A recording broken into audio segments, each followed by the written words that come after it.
Problem ചെയ്യാം നമുക്ക്. If the third and the ninth term of an AP are 4 and negative 8 respectively, which term of this AP is 0? Third ടേമും ninth ടേമും തന്നിട്ടുണ്ട്.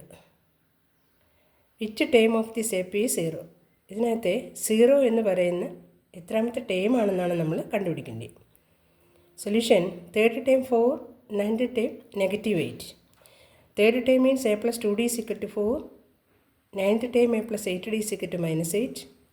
Subtracting equation 2 from 1, we get 2 minus 8 minus 6d. 4 minus minus 8, 12. But negative 6d is equal to 12. 4 minus minus 8. Minus minus plus 4 plus 8 is equal to 12. d is equal to 12 by minus 6 is equal to minus 2. Okay. നമ്മൾ ഡിയുടെ negative 2 എന്ന value equation ഉടനെ substitute ചെയ്യുമ്പം A is equal to 4 minus 2d എന്ന് കിട്ടുന്നു. 4 minus 2 into ഡിയുടെ സ്ഥാനത്ത് negative 2 കൊടുക്കുമ്പോൾ നെഗറ്റീവിന് negative positive. 2 into 2 4. 4 plus 4 is equal to 8. അപ്പം നമുക്ക് എയും കിട്ടി ഡിയും കിട്ടി. ഇനി എത്രാമത്തെ ടൈം ആണ് നമ്മുടെ 0 എന്ന് കാണിക്കാനായിട്ട്, എന്ന് വെച്ചാൽ നമ്മൾ എന്ത് ടൈം 0 ആണെന്ന് നമുക്ക് പറയാം. A plus N minus 1 into D is equal to എനിൽ എൻ 0 കൊടുക്കുന്നു. എക്ക് പകരം 8 കൊടുക്കുന്നു. ഡിക്ക് പകരം -2 കൊടുക്കുന്നു.